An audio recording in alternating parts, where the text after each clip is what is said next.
Howdy y'all, I'm Adam the Renaissance Nerd, and I am a Disney Renaissance kid. I grew up with that. That was my Disney. Beautiful animation, beautiful stories, family friendly. We are now less than 20 days, away from the live action Little Mermaid with Hammerhead Haley as Black Ariel with her lemical boyfriend Eric in this, who is basically a nothing. And this movie's DOA, guys. It is DOA. Last night on the MTV Video Music Awards, whatever that's still a thing. That's actually still a thing. They turned it into a clip show because of the writer's strike. They decided to reveal a large chunk of Kiss the Girl. Yes, we now have some actual footage of live action Little Mermaid that we can look at and say it's terrible. Looking at this, we're going to look at it, guys. We're going to dissect it because you know what? I know this stuff. Yes, I know this movie. I grew up with it. I just rewatched it a few weeks ago. Did a whole Renaissance Disney rewatch, and it still holds up. It's still wonderful. It's still great. This is an abomination. And this 55-second clip is all you need to know to tell you that this movie truly hates classic Renaissance Disney. The people in charge, they hate it. They hate the family friendliness of it. They hate the wholesomeness of it. They hate the regular story of it. They hate the fact that it's just girl loves guy. No. This version has to be girl wants to be independent, don't need no man, gonna steal all his thunder, gonna be the one to deny him his heroic story, because Prince Eric is a hero.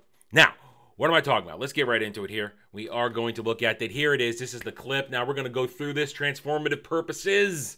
Hopefully Disney won't hit us with a claim. They're pretty good about that. We're going to be chopping it up. Something will be okay. We're going to look at this. Then we're going to look at a bit of a Stan apology tour for this.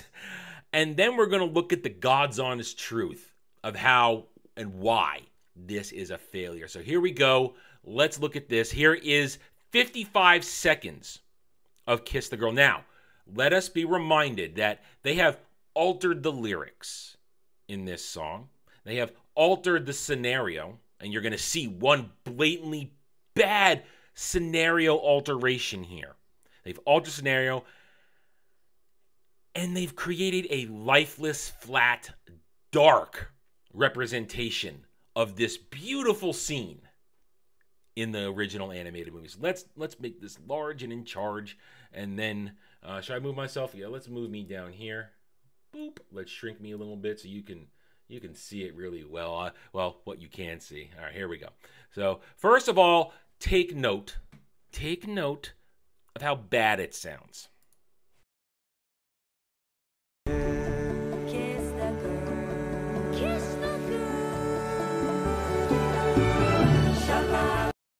We're going to stop right there. Why are we stopping right there? Very simple reason why. They've already destroyed the narrative of this fairy tale right there. First of all, listen to that sound. It is so flat. Here's a brief snippet of the original.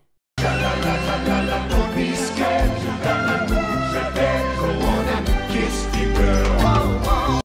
Doesn't that sound lovely as opposed to kiss the girl, kiss the girl, kiss the girl. That's what we get in this. But then you notice this right here. Let's go back right here. I'm just going to mute it for a second. Watch her as she pulls away. Ariel pulls away from Eric. Isn't the whole point of her mission to get the kiss, to get her voice back and find true love? Oh no, not in live action remake land. No, she is her own woman. She doesn't need no man. Here's how it looks in the original. Not a single word. Go on and kiss. That's right. Ariel leaned in. Eric pulled away because Eric's a gentleman. He's a gentleman. But they want to try and frame this that Eric, I mean, there's been the argument out there that Eric is forcing himself on Ariel, butchering the story to fit their agenda. I'm telling you, this 55 seconds is all we need to know about this movie and how they're going to treat these beloved characters. Let's keep going.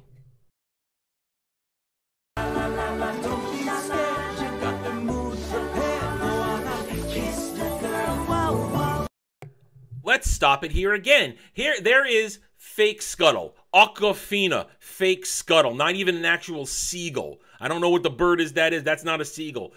Here it's, oh, look how elegant and graceful she is to create the firefly motif. No, in the original, Scuttle is a loudmouth moron who nearly ruins the whole thing.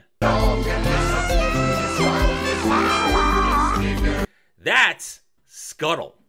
That's Scuttle. And here is their version of the Fireflies, and here's what it looks like in the actual animated version. Do you notice the difference? Do you notice how drab, how dark, how dreary this is? Whereas in the animation, it's lively, it's vibrant, it's colorful. You feel the emotion. No, here it's all... Give me a break. Let's keep going.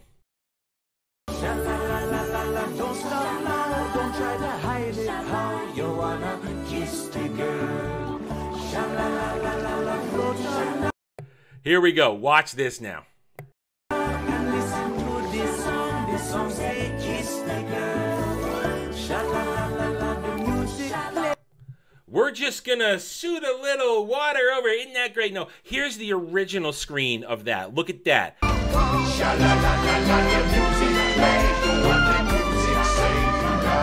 Vibrant, alive, the magical scenario that Sebastian is trying to create for this scene, the romance that he's trying to generate to give Eric the courage to just kiss the girl.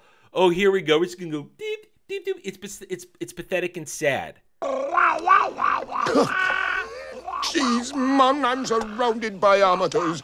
In the original, you see right here, as they're turning it, it's just their hands are, their locked hands are locked, their eyes, they're gazing into one another. The moment is almost there. He's gonna kiss the girl until the eels interfere. He's gonna kiss that girl. No, in this, here's what happens in Disney live action.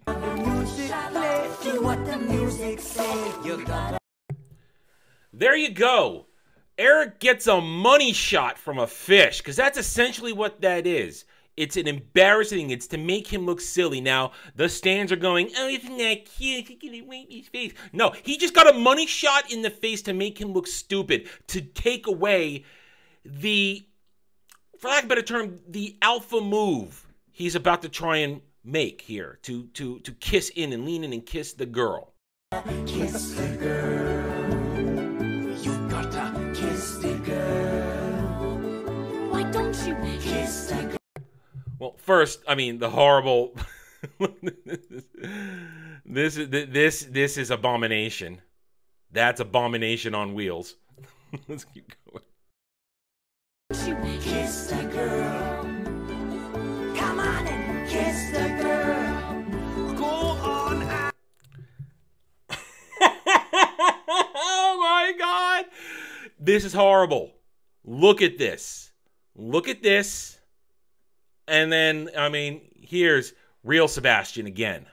First, we got to create the mood. Yeah, real Sebastian, charismatic, lovable. This is a horror show. This is nightmare fuel. This is nightmare fuel. Kiss the girl.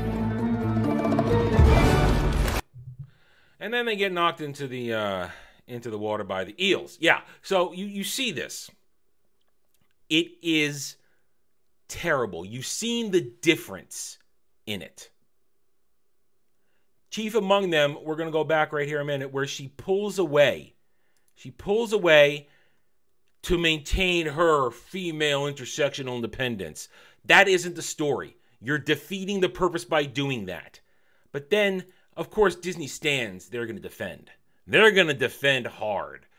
Read this effing book before you complain. Ursula erased Ariel's memory, so Ariel doesn't know that the prince has to kiss her. She doesn't remember the deal. That's why she's not desperate for a kiss. First of all, this is classic Disney. Read a book to fill in the blanks of a horrible storytelling in a movie. Secondly, no, that's not how it works. And if this is what they've done, it's supremely stupid, because if you've seen the rest of the clips from this movie in the trailer so far, she has her full memory of her previous life. To just take out the little part that she can't kiss a girl, then why is Ursula so afraid if they're going to have her come in and be girl Ursula when she puts the whammy on Eric later on? Why is she so afraid? Because she's afraid at the end of the kiss the girl scene because Ariel almost got it done. Because Ariel's trying. And she realizes that Ariel is better at this than she thought she was going to be. So Ursula has to step in herself to try and steal her thunder. So if you say that she had her memory erased, it's destroying the whole concept of the race for the kiss over a 3-day period. Now remember, they've added an hour of content to this. An hour. Who knows how much further they're going to destroy the story with this. Who knows? But here's the thing. This movie has been marketed right here. They have Hammerhead Haley here. Yeah, I'm calling her Hammerhead Haley because her eyes are really far apart. Fight me. Hammerhead Haley here. She's in this movie because little black girls need to see her. They need to see her to relate to Ariel. Well then, if that's true, thanks to a master of the TDS, if that's true, then why is this little black girl responding like this? Why? You can't be that girl. Why is it not the real one? Because like Ariel's white, not brown.